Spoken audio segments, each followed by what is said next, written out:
keep those expectations low. You can set your hopes high if you so choose. But as exciting as a trade up for a quarterback could be for this Titans team, I still at this point see it as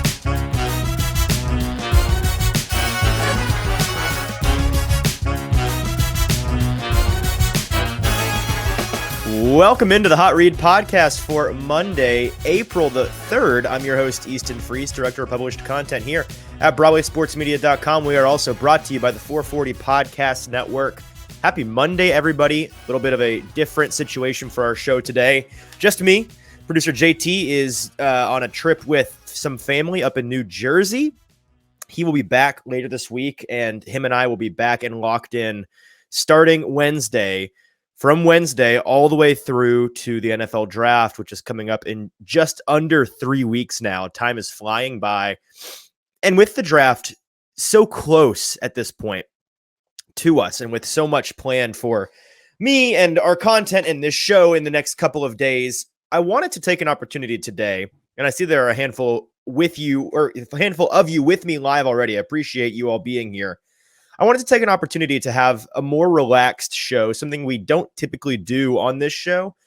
I don't go live all the time. Obviously, we do a lot of shows that we pre-produce, and that's part of the reason why we're able to have a higher quality product than many that do live shows, because we can work in post-production and put together a really nice, clean product for you. Today, the podcast version will be that. I'll chop it up so that it's listenable. But for the live stream, I wanted to take things a little bit more casually.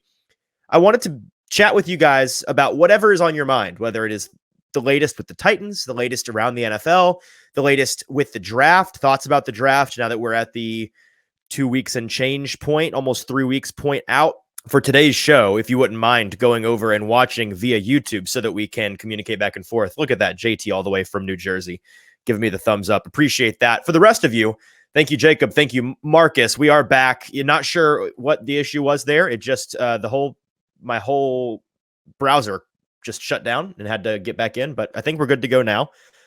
Like I was saying before we got cut off here, got a number of things that I have written down to talk about today. And then as we go, if you have any thoughts, questions, comments, if you wouldn't mind going over to Broadway Sports Media's YouTube page, finding this live stream. I'm guessing if you just search the Hot Read podcast in the search box on YouTube and go to live streams, you will find this show. That is the only way that I can communicate back and forth with you all via this interface, not on Facebook, not on Twitter. So if you're watching there, great. But to communicate with the show, you got to go and watch on YouTube. So go over there, leave your thoughts, comments, questions about anything, whether it's the Titans, the draft, the NFL, life, whatever it is, let me know. And we can chat about that today, because we've got a lot planned on this show coming up in the next 3 weeks that we're going to be kind of pedal to the metal, not really able to take a relaxed view to the show like we are today. So this is your chance between now and the draft. If you have any big questions that you for sure want answered, if you have any prospects coming up in this draft that you want to know my thoughts on, I've got my notes here. We can pull those up and I can chat about them briefly.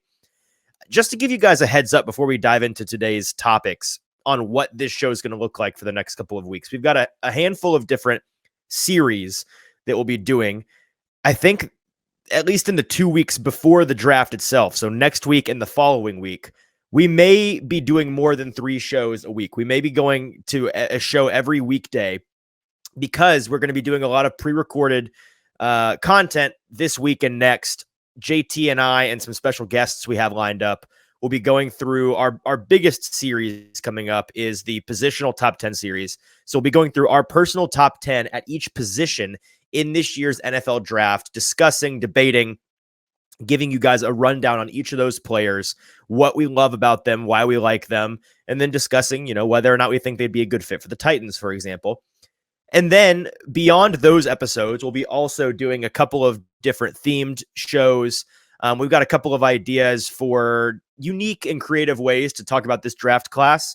Some ways that we can talk about guys that will be available on day 2 and day 3, so that you have an idea of who is available in this draft beyond just the blue chip day 1 prospects. We've also got a handful of people that potentially, hopefully, fingers crossed, some guests that we just want to pick their brain on all things draft and the Titans coming up in the next week or two, that will probably just have generic draft episodes with. So that's what the next couple of weeks look like for the show. If you have any thoughts on what you would like to see along those lines, feel free to let us know on social media or in the comments of this live stream. And with that, we'll go ahead and dive into today's topics. The first of which is something that feels like it was many days ago. Turns out it was just like 3 or 4 days ago.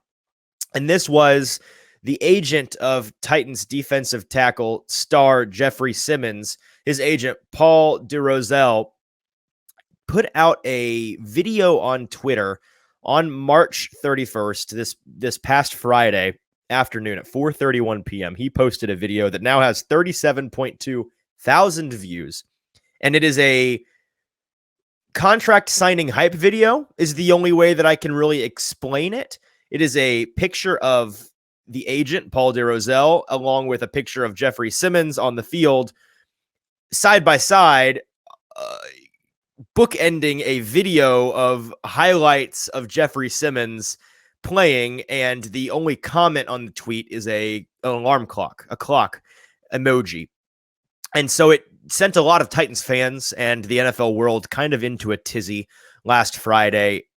It's something that we have had folks follow up on. I followed up on this with a league source of mine, and I was able to corroborate the report from my colleague and friend of the show, Justin Mello, who tweeted out a couple of hours after this video was posted, because there seems to be some confusion on the timeline. The Titans and Jeffery Simmons have not yet agreed to an extension per league source.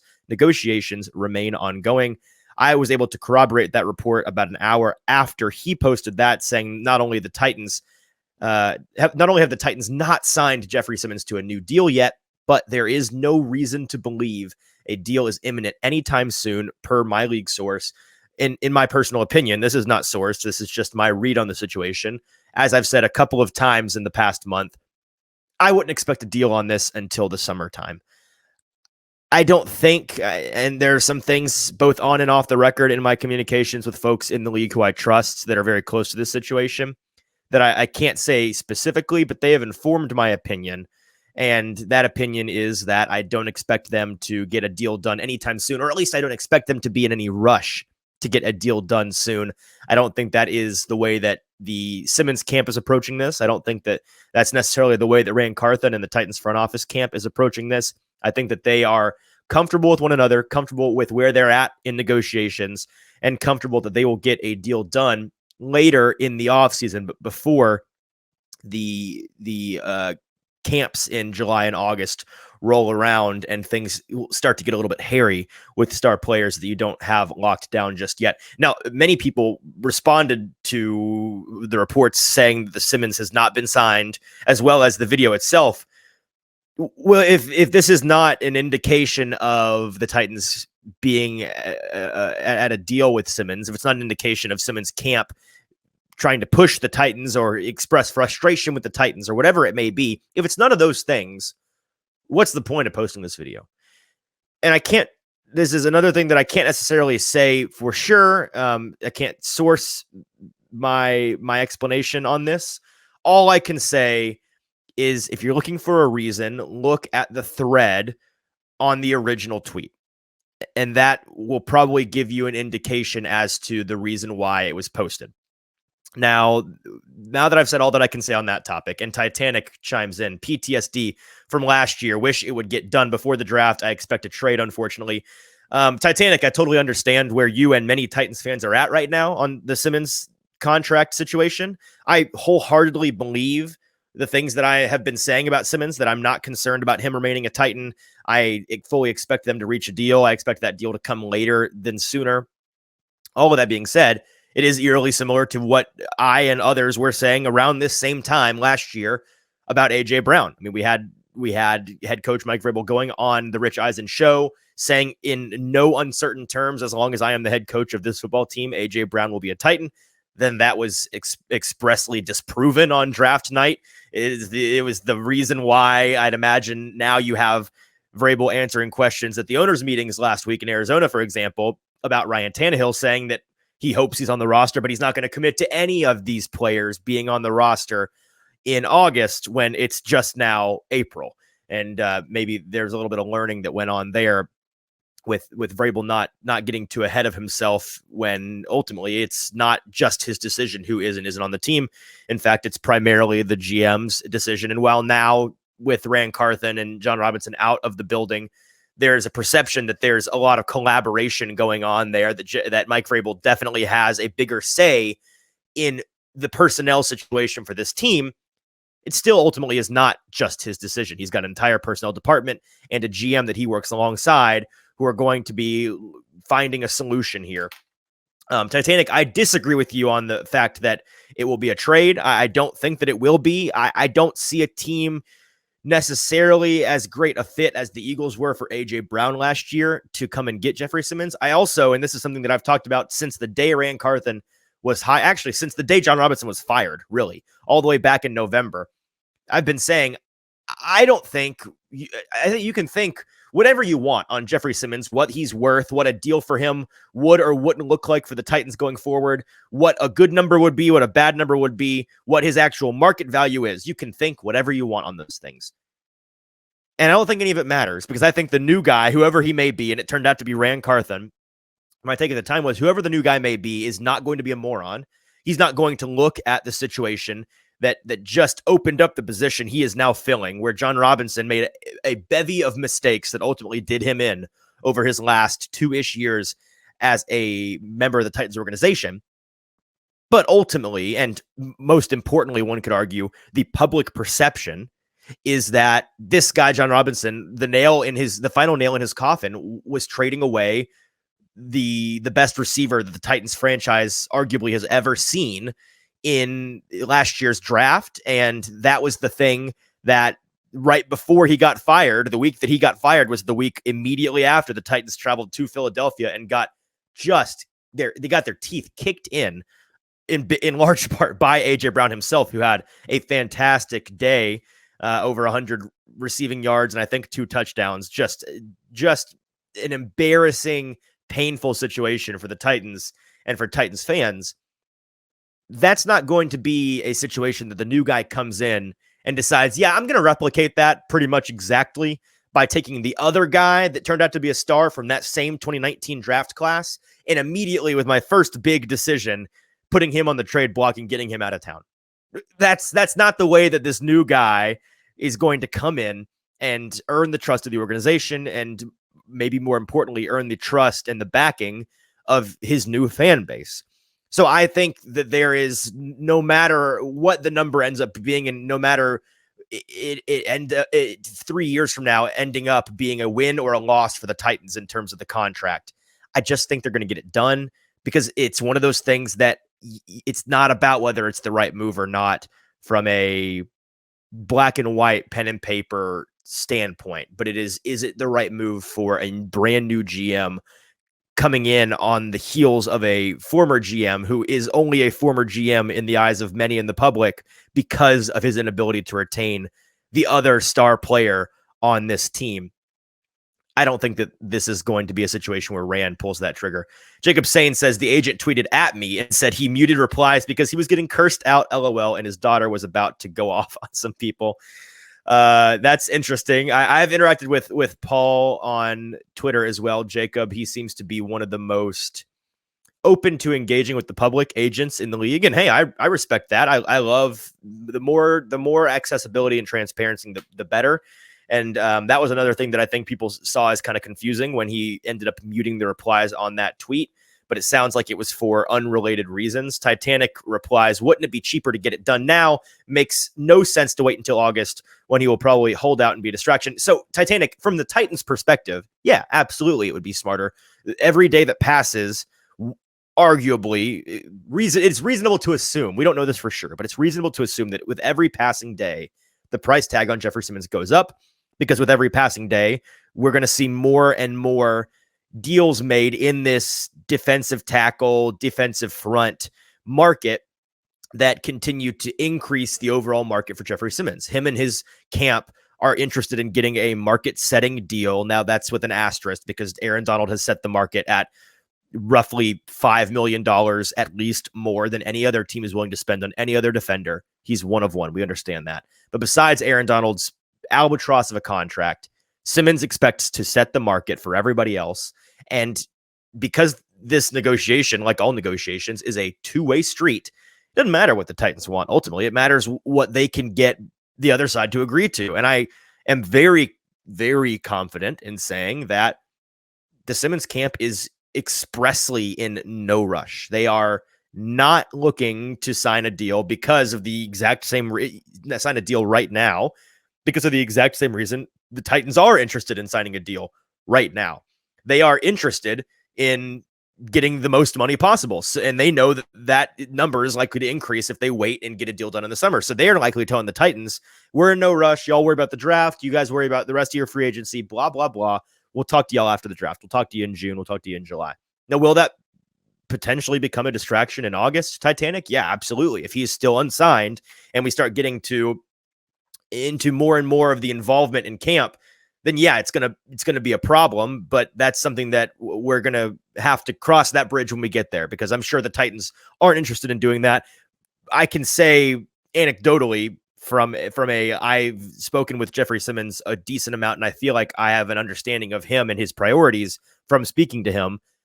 I don't think that he's necessarily interested in that. Now, if it comes down to it and he feels disrespected by the number the Titans are throwing at him, then maybe we get there. But he doesn't strike me as the kind of player that is going to jump at that opportunity.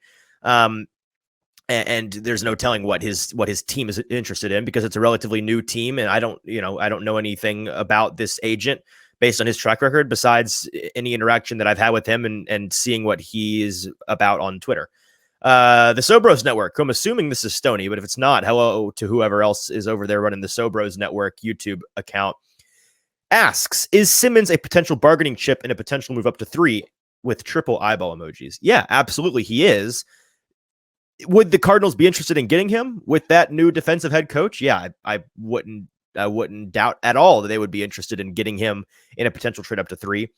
But that is a kind of a perfect transition, whoever is running the Sobros Network YouTube account, into our next topic, which is the madness within the AFC South in the past 10 seconds or so, or roughly the last 48 hours. Now, I'll get back to this question expressly. Is Simmons potentially a bargaining chip in a move up to 3 in just a moment? But I want to kind of lay out this whole topic, and then we'll dive into each team individually.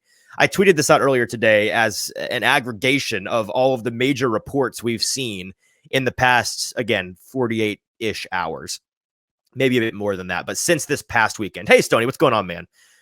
Looking forward to grabbing a bite with you later this week. Stoney's the best, by the way. No free shouts on this show, but for reasons that I cannot yet disclose, I'll just go ahead and give Stoney a free shout here and say, if you're not on his Patreon, if you're not subscribed to his big board, you're doing it wrong. If you want the best draft analysis in the entire Nashville media market from a video show broadcast standpoint, I still stand by it as this show right here, baby. But if you're looking to read the best, most detailed, most comprehensive write-up reports on these guys, it's Stoney's list. At last check, he's already over 20,000 words on the entire report. So go over to Stoney's Twitter page. I know you can find the link over there, or on the Sobros Network. I'm sure it's there as well. He's got a Patreon set up for his Sobros big board. He has really done the legwork on this draft class and knows what he's talking about. I fully endorse it. So go and check that out. Hopefully, Stoney, you and I can do a little bit more work on this draft class coming up in the next days or weeks. So here's the deal with these reports. We've gotten 3 significant draft-related AFC South reports from folks that are reputable sources over this past weekend. The first of which, well, actually, I'm not positive the order these things came out in. So in no particular order, you have from Move the Sticks on Twitter, which is Daniel Jeremiah over at NFL Network.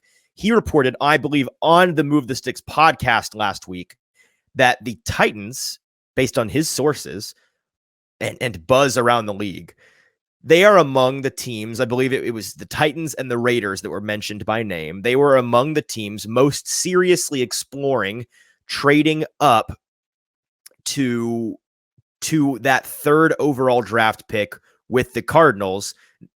And that drew a lot of attention because the big question there is, we don't know who's going to be available at 3. we'll get into those scenarios in a minute because it ties into the second report, which came from Peter King, who said that he's hearing, or at least in his opinion, based on folks he's talked to, the Texans at the second overall pick aren't necessarily a lock to take a quarterback. Now, that'd be really shocking to most. It'd be surprising to me, although I do understand the rationale for why potentially they may not do that. We'll explain that in a second. But finally, the last report from Jeremy Fowler over at ESPN, the Colts are being linked, based on his league sources, to Will Levis at the fourth overall pick. So between those three reports, the Titans being rumored to be interested in the third overall pick, the Colts being interested in Will Levis at the fourth overall pick, the Texans potentially not even interested in a quarterback at all at the second overall pick. These have all come down, like I said, in the last 10 seconds. And it just lends to the fact that with the way that the AFC South is set up right now, I think I've said this on this show before, I think the next 2-ish years are going to turn into a massive arms race for the AFC South. I think that this division is firmly on the exact same path that the NFC East was on about 2 or 3 years ago when they were the NFC Least. The Washington Commanders got into the playoffs with the division win at 7-9 or 6-9-1 or something. A horrible record. The whole division was trash. And then this past year, it was the best division in football. The entire division almost got into the playoffs. Washington just missing out. The other 3 teams getting in, and all 3 teams making it to the divisional round of the playoffs. I think that the AFC South is absolutely on that track. If you see the Titans, Colts, and Texans all get new quarterbacks in the next 2 seasons, which is firmly within the realm of possibility, you could see this division going from last year a almost top-to-bottom dumpster fire. The Jaguars are the only team with really anything to brag about from last year, got into the playoffs at the last second and then had a really memorable playoff win against the Chargers in comeback fashion. But beyond that, not a whole lot to write home about besides the yet again historic impact of injuries for the Titans. I think that you could see these teams go from least to beast very, very quickly in the span of the next, again, 2 to 3 years. Let's dive into each of these reports one at a time.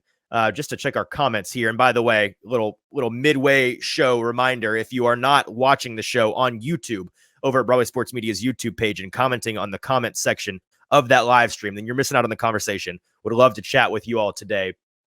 Stoney, you're the man, Easton. Didn't have to give me such a strong shout out. And yes, let's do some work. Yes, Stoney, let's do some work. Appreciate you tuning in. You are the man. Logan says Titans trading up to 3 for Anderson as Carthon wants to remake the San Francisco defensive line. Hashtag 4 Horsemen. Logan representing his very strong bid to be one of the original 4 Horsemen, something that we will talk about on Wednesday. And if you don't know what I'm talking about, then you need to go back and listen to the last 4 or 5 episodes of this show. I'm not going to recap all that. You need to be a more loyal listener. You'd understand the Horseman competition that comes to a head on the next show on this feed after this one. So the Titans report from Daniel Jeremiah, we will save for last because, of course, this is a Titans show and it all kind of ties back into the Titans. Let's start with the Colts being interested at Will Levis at the 4th overall pick. Now, this is the kind of report that this time of year, you have to parse everything that is so strongly and specifically worded like this. You have to take it with a grain of salt because this is must-lie season. We know that the lying is out in full force this time of year. It is the kind of thing that is flying hot and heavy, and you'll often see as we get closer and closer to the draft, very strongly worded reports like this that contradict each other. Like on the same day, you could easily see a report that comes out and says the Colts are interested in Richardson at 1.4. The Colts aren't interested in a quarterback at all at 1.4. The Colts are interested in trading up to 1.3. These things will change 20 times before we get to the night of, which is all to say we don't really know, and we won't really know until we get there. There are very few absolutes in any NFL draft. That being said, I'd be kind of surprised if it really is Will Levis who the Colts are most interested in at the 4th overall pick. I don't necessarily see them being right now in a headspace where they are comfortable with whoever at quarterback falls to them at 4. I've kind of reached the point, my thinking has evolved on this. I'm like 65-35 in terms of will the Colts take a quarterback in this draft at all. I think everything continues to point more and more to the idea that this team is kind of stuck in as an in-betweener, kind of the odd man out. However you cut the cake on the way that this draft unfolds, it just feels like they're going to get the short straw however this pans out. And I don't know if their GM Chris Ballard is the kind of guy, his track record indicates that he's not the kind of guy to make what you could argue is kind of a desperation move in just taking whatever quarterback happens to fall to them at 4 when they have at least one interdivision rival ahead of them, potentially, probably taking a quarterback, and possibly 2 if another, like the Titans, swoops in at the 3rd overall pick, or another AFC team like the Raiders comes in and steals the 3rd quarterback, and they're left with the literal scraps of this quarterback class. The Will Levis discourse has jumped the shark, and I've made that very clear in a previous episode. You can go and listen to that. I won't rehash all of that. But I do think he is a first-round pick. 4th overall would be a little rich for my blood personally. I'm very much stuck in the middle on the Will Levis discourse. I think that he is easily the 4th best of the 3 quarterback prospects in this class. And yet I do think that he is firmly a top 10 pick. And I don't think that he's this insanely bad player like many seem to think that he is. However, I just don't really see their new head coach, Shane Steichen, former offensive coordinator of the Eagles, getting super excited about the idea of Will Levis. I don't know. And Logan Grady chimes in. Indie media keeps hinting at Buckner, DeForest Buckner, getting a deal during the draft to, it sounds like you're saying Indie media is hinting at the Colts potentially dealing DeForest Buckner during the draft to accumulate capital. I've not gotten wind of that, Logan. I'm not refuting that, but that would make some sense, I'd imagine, especially if the team is embracing, finally, going into a bit of a rebuild situation as they've needed to for a couple of years. So Logan confirms, yes, being traded away. So that's something that I've not seen, but it would not shock me at all if they are interested in trading him away to accumulate some capital. If they do that, it'd be interesting to see, do they use that capital to trade up and get the 3rd overall pick, or maybe try to entice one of the top 2 folks off of their pick, which would seem foolish but not impossible. I don't know what they would want to do with that capital unless they are truly saying this is a rebuild. We don't need our quarterback right now. We're going to put this roster back together, and then maybe we tank with Gardner Minshew and be in the Drake May, Caleb Williams discussion for next year. I don't know. I've not really thought about that as a possibility for them. The second of the 3 reports was from Jeremy Fowler from Peter King saying that the Texans could potentially pass on a quarterback at 1.2. On the surface, this seems confusing, but let me explain what the rationale would be if they were to do this.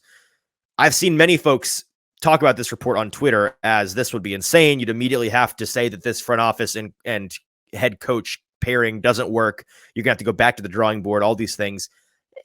Maybe. Here's the rationale, because people forget the Texans have 1.2, the 2nd overall pick. They also have 1.12. So what they could do here, and what the reasoning could be, is you've got a defensive head coach in his first year, but he's a defensive savant, right? You've got a GM in Nick Caserio who is very conservative, comes from the New England tree, is known to not push things when he doesn't believe that they're there. Plays an old school style of roster construction. That is his game. You take those two, combined with the fact that this team has the 12th overall pick, as well as the fact that Will Anderson will be there at number 2 because the Panthers are taking a quarterback at 1.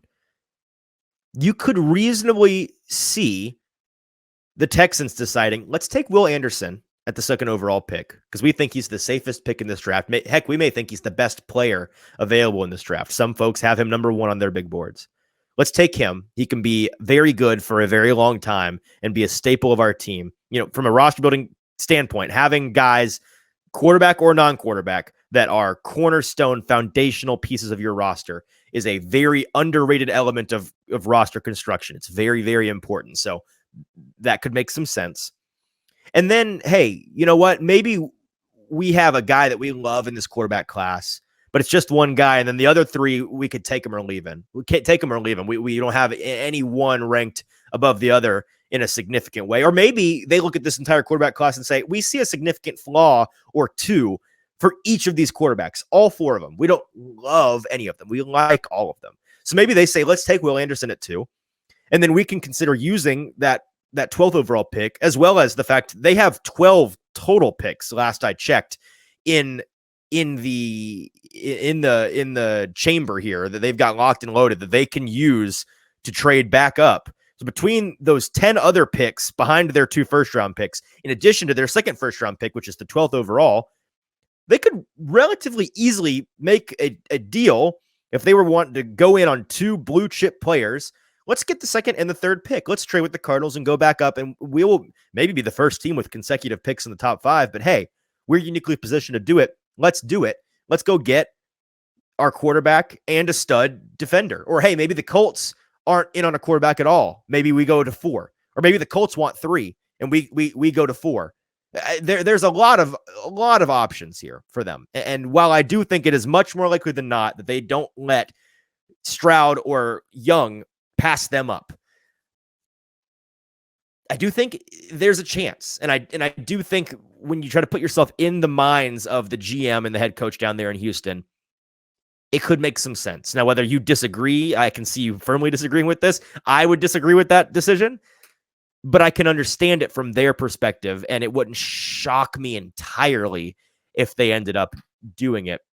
Logan, still interacting in the comments. Appreciate you, Logan. JMV, a local ESPN guy, wherever Logan is located, said that he is hearing the Colts could go with the quarterbacks they have and push for next year.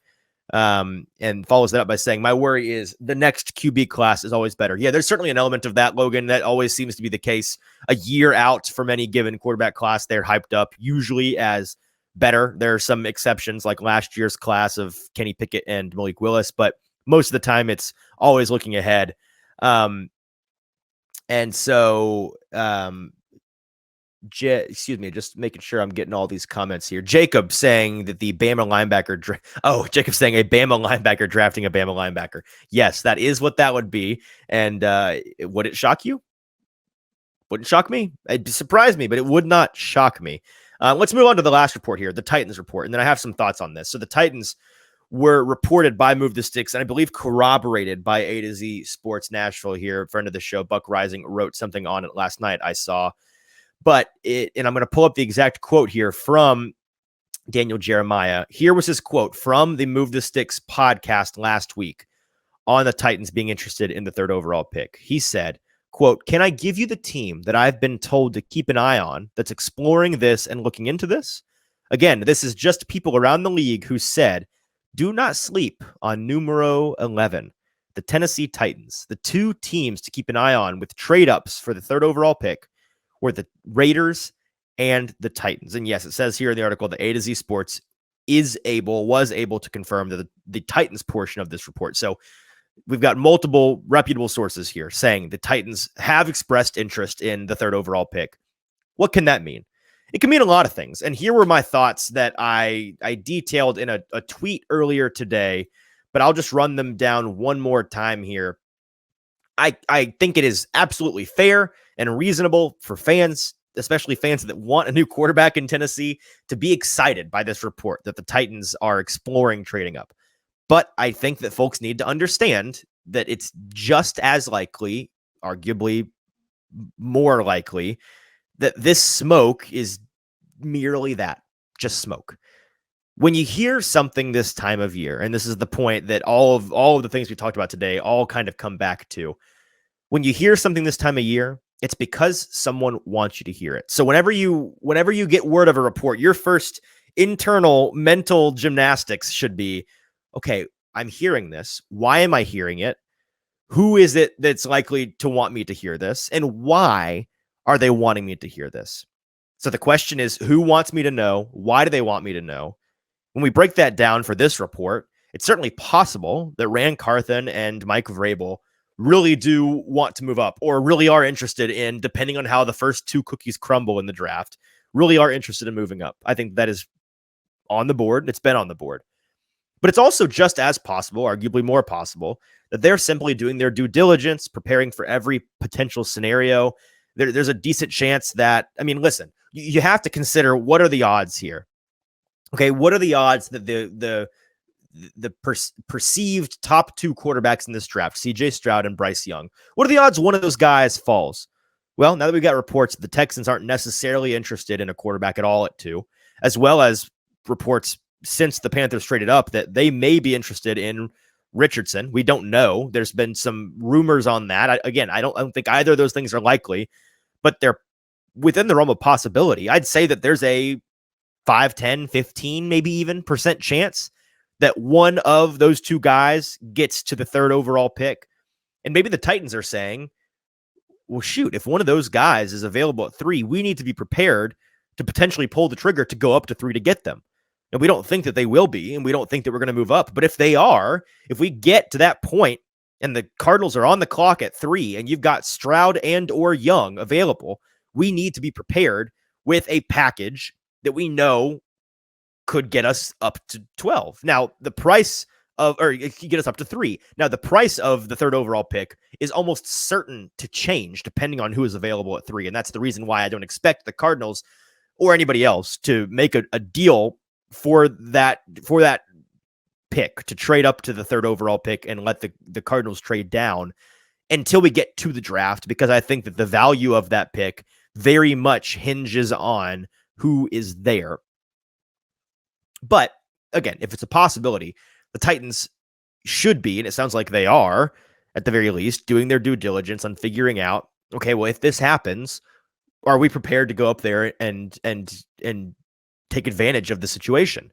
I think it's also just as possible that they are trying to goad another team like, I don't know, the Colts, for example, to jump up to 3 instead of them. If a division rival such as the Titans, who for years you were the father of, but in the past 5 or so seasons, you have not only not been the father of them, they've been the father of you. And the rest of the league has largely been the father of you. You've been on a steady decline into disaster and disappointment for as long as Andrew Luck has been gone. Some of the fault of the organization, some not. I do think that there's some serious pressure there if the Titans were to really get the media machine rolling with this. Titans moving up to 3. The Cardinals and the Titans are in communications for the 3rd overall pick. They're ironing out the terms. The Titans are seriously interested. Deal expected before the draft. Like that kind of thing can really, really put the flame on the butt of the Colts organization to figure out what they're doing. And if they are interested in the 3rd over quarterback in this draft, they may very well say, whoa. We can't let the Titans do that. We've got to be the ones that go up to 3, and not allow the Titans to take the 3rd quarterback out from underneath us. I think that's very much on the chessboard here. Again, it's within the realm of possibility. So I think that the Titans could be playing some chess and not checkers with this. All of that is to say, I would keep your hopes high and your expectations low for the Titans moving up to 3 or moving up at all. First of all, they won't move up if it is not for a quarterback. So if they move up, you can go ahead and say, all right, here we go. They're getting who they think their quarterback of the future is. But I think it's much more likely they stay at 11. I think it's also more likely they look to trade down than to trade up. Still, I think that is in their best interest. So keep those expectations low. You can set your hopes high if you so choose. But as exciting as a trade up for a quarterback could be for this Titans team, I still at this point see it as pretty unlikely. Logan in the comments, where you can join him, by the way, another quick plug. If you are not watching this show over on Broadway Sports Media's YouTube page, the live stream of this show is there, and that's where you can interact with the show and get a comment on the screen like Jacobs that's been sitting here for a little bit. Again, I would love to chat with you guys today. Today's show is specifically about having conversations with our viewers, who I appreciate so much. Logan says, my concern with Bryce Young, is his effectiveness with throws over 10 air yards. He doesn't have a great intermediate to long game. I don't know if I necessarily agree with that, Logan. It's not his strong suit, but in college, Rarely is that the strong suit of any quarterback. Typically, even the guys who we see come into the league and become the Aaron Rodgers, the Patrick Mahomes, the Kyler Murray, the Josh Allen type, the Joe Burrow, especially last 2 seasons ago when they were a go ball style offense. Those guys typically in the NFL, they may become deep ball experts, but in college quarterbacks just aren't as developed. They aren't taking nearly as many chances. Now, there are some that love to air it out, and there are some programs that love to just air it out. The Mike Leaches of the world, like that rest in peace. That is the kind of team that you sometimes see do that. But for the most part, these top guys, they come out like many of the wide receivers and the running backs. They come out of situations where it was a lot of screen passes. It was a lot of read options. It was a lot of handing the ball off in short yardage. It was a lot of crossing routes, looking for yards after the catch, trying to maximize the athleticism of your top athletes at the wide receiver position. Like, it's not a whole lot of passing downfield because you have to have a real mismatch at the offensive line typically, and you have to have a wide receiver that can get down there and get open and make contested catches. And you have to have a guy who can make those kinds of accurate passes. And they simply aren't usually able to do that in college. We can move on to the last couple of topics here that I have, which are just kind of news around the league topics. A tweet from Doug Kyed. I apologize, Doug, if I'm pronouncing your last name wrong. He's been a longtime reporter up in the New England area covering the New England Patriots. He reported earlier this week, that the Patriots are reportedly having talks about holding joint practices with the Titans this summer. That is something that I don't really have any thoughts on other than just a report. Sounds like that's one of the teams the Titans could be practicing alongside. They've done so before. Bill Belichick and Mike Vrabel, of course, long relationship. Mike Vrabel played for Bill Belichick for years and years and is often misconstrued as a Belichick coaching tree guy. Not exactly, but they do have a long-standing relationship. This is another one, another two that are small news topics, but worth discussing. The Colts on March 31st, as reported by my buddy Ben Arthur over at Fox Sports. He said the Colts have signed former Titans running back, Darrynton Evans from the Bears. According to the team's announcement on the 31st, the Titans 2020 third round pick is back in the AFC South. So Evans was with the Titans, I believe, for 2 years, released in the preseason process at some point.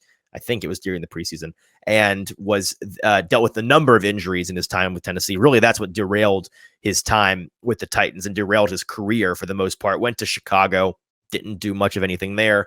Now he's back with the Colts. Don't know what the terms of that contract are, but it is something that is worth noticing. Darrynton Evans, former Titan, back with the Colts. Not a big signing, but interesting to see him back in the division and with the Colts having not issues at running back. Obviously, they still have Jonathan Taylor, but they don't have the depth that they once had. Nyheim Hines now in Buffalo. I unless I'm off the top of my head forgetting another stud running back for the Colts, I could see Evans being in the competition at least for that backup running back role. He's the kind of guy that is a nice complement to Taylor. Again, if he's healthy, Evans, at least on paper, is supposed to be the kind of guy that's a third down back, good enough pass blocker, a threat in the passing game, as well as a threat to run. So we'll see if that ever pans out. The other signing in the past couple of days in the AFC South that's worth noting is the Titans agreed to terms with tight end Trayvon Wesco, as well as center/guard Corey Levin. Levin has been with the team on and off for years now. It's going to be a competition, I believe, at the center position between Levin and Aaron Brewer when we get to August, which should set up for a nice competition. I know a lot of folks don't love to see a ton of competition during the preseason. They like to see guys be able to settle into their position and put together some continuity, some unity, some togetherness. I understand that totally. But frankly, where this offensive line is right now, which is completely deconstructed, it needs reconstructing. So let's get the best guys in the best positions would be, I think, the most reasonable approach. And I think that's the approach the Titans are going to take. So I think we're going to see some competition. And I fully expect Levin to be in that competition for the center position now that Ben Jones is no longer with the team. Trayvon Wesco is a guy that the Titans signed. I forget where he came from. I want to say he was a Jet. Let me double check that real quick, just so that I'm not spreading misinformation. Trayvon Wesco came from, the Bears. The Bears to Titans pipeline finally goes backwards for once. So Trayvon Wesco, the former Bear, is the tight end that the Titans have brought in for, I believe, just 1 year now. He is essentially your replacement for a tight end who will remain unnamed, Jeff Swaim, that the Titans faithful have wanted off the roster for a while now. I think that this all but confirms Jeff Swaim is not being brought back. I think that he is not just your Jeff Swaim replacement. Okay, so I'm not crazy, Logan. Thanks for the alley-oop here. He was a Jet, then he was a Bear. Now he is a Titan. Trayvon Wesco, was among all tight ends last season with a snap threshold of 100 snaps, and this is a stat that our buddy Mike Herndon found. Wesco ranked 6th in run blocking and 8th in his pass blocking grade in 2022, according to PFF. Not really a pass catcher. Herndon compared him to Craig Stevens, which Titans fans, yeah, there you go, Jacob, nailed it. Craig Stevens 2.0. That's the idea. That's the hope. If he can come in and be that true, not really a pass threat, but he is our inline blocker. He is our extra offensive lineman on the field, and he's going to mess you up. Great. Titans needed one. They upgraded from Jeff Swaim to this guy.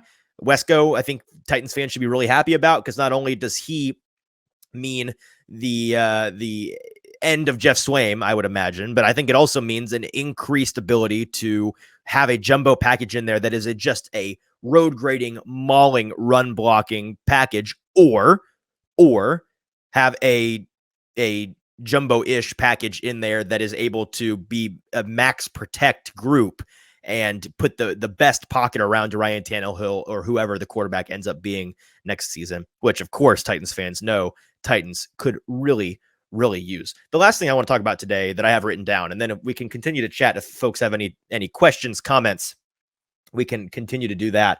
But the tweet that I wanted to highlight, and I've shouted out like a ton of folks in the Titans media community today. I should be getting paid for this, I guess, but I'm going to shout out another one, a colleague and friend of mine for a while now, Zach Lyons. You know him over at Football and Other F Words, a football show on the 440 podcast network, stackingtheinbox.com, where he does a lot of great writing, formerly with Broadway Sports Media, still with Broadway Sports Media, with Football and Other F Words, and we love working with him.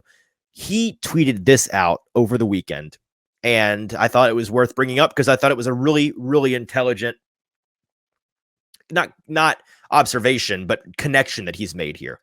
So he tweeted, "I just collected data for wide receivers drafted by the Rams and 49ers when Ran Carthon was there, and from every wide receiver drafted by the Titans in the John Robinson era, only one wide receiver in this year's NFL draft meets/exceeds the average data points for the following categories: college dominator rating, which is a special proprietary number that you don't need to know the meaning of, besides it's just how dominant were you in college, your yards per reception, and your target share percentage." He had folks guess. Somebody ended up getting that right, just to shout him out, I guess, since I'm giving out all these free shout outs. At KAIX808 tweeted the answer, which was Tyler Scott out of Cincinnati, which Zach replied, "Nicely done. The answer was Tyler Scott. The historical trend based on Carthon as well as the Titans under John Robinson eras, the common trend has been a college dominator rating of at least 34.72%, yards per reception of 15.2, and a target share percentage of at least 24.8%. Tyler Scott, in his final year in college, had a dominator rating of 41%, a comfortable 6+ points ahead of the benchmark, 16.6 yards per reception, which is 1.4 yards per reception above the benchmark, and a target share of exactly the benchmark, 24.8%. He also notes that, as we've talked about on this show a couple of times now in the news, the Titans have shown considerable interest in Scott. Now, we can go ahead and take this opportunity to talk about Scott. And again, shout out to Zach Lyons for finding that connection, putting together those numbers. I had never actually, hand up, I had never heard of college dominator rating. I don't know how that statistic had evaded me forever, but that's a new one to me. It's a fascinating one. I'll be sure to look at in the future. When we look at Tyler Scott, and I'm going to pull up some of his numbers so that we can discuss him more thoroughly. one of the two receivers that are being talked about out of Cincinnati this year. He's the consensus 1, 2, 3, 4, 5, 6, 7 wide receiver. I'd tell you what number he is on my board because I now have a top 10 at least board for every position in the draft, but we're going to save that, just a little tease for our upcoming top 10 episodes. He is one of my top 10 receivers in the draft. I don't know if I'm as high on him as the rest of the draft community is. Pulling up his measurements here. He is 5'10", 177. I'm actually going to go to his mock draftable web so that we can look at all of his percentages. Tyler Scott out of Cincinnati. He has very much a athletic freak, physical, not freak profile. You see this a lot with folks. I mean, the biggest example this year is a guy who's mock draftable web. And if you don't know what I'm talking about, it's the webs with the height, weight, arm length, hand size, 40-yard dash, vertical, all of the measurables in a big circle. And then you get the percentages filling in and you get this web, right? So you can see what percentile these players are in a pool of their peers in the last 25 some odd years. This is a very much a Nolan Smith out of Georgia plot in the sense that it is, this guy is not big or physically impressive, but his athleticism is very impressive. He is the 9th percentile in height, 5th percentile in weight, 20th percentile arm length, 20th percentile hand size, but his 40-yard dash is 76th percentile. 10-yard split is 80th percentile. Vertical jump, 89th percentile, and broad jump, 96th percentile. So his top end speed is well above average in the top quartile. And his burst, his juice, his explosiveness is the word I'm looking for. His broad jump and vertical jump, the best indicator in his 10-yard split, all the best indicators of explosiveness on this chart, they're the 96th, 89th, and 80th percentile. It's pretty ridiculous. Again, for exact numbers, 40-yard dash, he ran a 4.44 at the combine. His 10-yard split is a 1.51. Very good. Very, very good. 177 pounds, 5'9" and 5'8". So again, the size is what concerns you the most. But what have we heard the Titans talk about this offseason? Especially at the very end of the season, at the kind of the postmortem of the regular season. You've heard Mike Vrabel in particular talk about how this team absolutely has to get faster. And then you've had folks like Paul Kaharski, who's a friend of the show, friend of the network, on the network, fellow member of the 440 Podcast Network. Check out the Paul Kaharski show. Man, I am a charity today with the shout-outs. The best reporter in town for my money has asked the question, well, does getting faster at the expense of size, which historically for the Mike Vrabel era of football in Tennessee has been the 1A thing. We're looking for big guys. We're looking to be an off-the-bus team. And by that, if you've never heard of an off-the-bus team, you want to be the team that when you get off the bus, the other team is shaking in their boots because you are the eye test. You are physically daunting. You are a varsity squad through and through getting off the bus. A bunch of big boys that want to come and play muddy, ugly, physical, violent football and beat you up. That has been the Titans' identity. That identity does not go hand in hand very well with being a very fast team. And because of that, the Titans have not been a very fast team. Now they're expressing interest in getting with the times a little bit, not zigging so much when the rest of the NFL zags, joining the zag team and getting a little bit faster because speed kills and speed is slowly, I guess quickly now, becoming king in the NFL. That typically means you got to get guys that are a little bit smaller. And this would absolutely fit that bill, right? A 4.44 guy with crazy explosiveness can get off the line in the blink of an eye, but he's not even 5'10", and he's not even a $180. Is that the kind of lengths they're willing to go to? Kind of sounds like it, and kind of sounds based on their interest level in different receivers like they are most interested in guys that are a little bit faster and a little bit smaller in this year's draft. Luckily for them, this entire draft is a bunch of shrimps at the wide receiver position. So that's something that there is an abundance of. The Josh Downs, the Zay Flowers, the Jalen Hyatts, the Charlie Joneses, the Tyler Scotts of the world, just to name a few. These guys, Jordan Addison, all these guys are real small. And I fully expect them to look into these folks. But yeah, Zach making a good point about Tyler Scott. I think that he should absolutely be on your short list of guys. If not that you want the Titans to draft, at least on the short list of guys the Titans seem most interested and potentially drafting in that second day window, second or third round, if he is still available. Logan points out, would you rather, and this is a question which we can go ahead and I've exhausted my topics for today. So if anybody has any questions or comments, this is your last chance. I'm gonna get off here in just a minute when I run out of questions. So if this is the last one, so be it. If anybody else has any comments, appreciate you being with us live.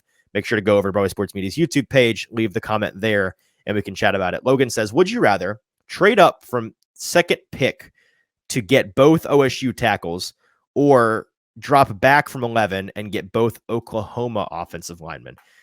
Interesting. So it sounds like, Logan, in this hypothetical, you're saying you can give up your second round pick to go up into the first and get both Ohio State linemen, in which case that you'd have to give up some more than just a second round pick to go up to that one. But I understand what you're saying, and not have a second round pick as well as some other capital so that you can go and get, and I'm pulling up all the names here just that we can talk about these guys by name, to go and get Paris Johnson Jr. as well as DeJuan Jones, or trade back, get some more capital, which you've not named here, but one can imagine, to get Broderick Jones. You said, oh no, not Georgia offensive lineman, Oklahoma offensive lineman, which means that you would be getting Wayne Morris and Anton Harrison, which Morris is listed as a tackle as well as Harrison. I don't know, but whether it's an interior guy and a tackle or two tackles, that's a good question. I would rather move back.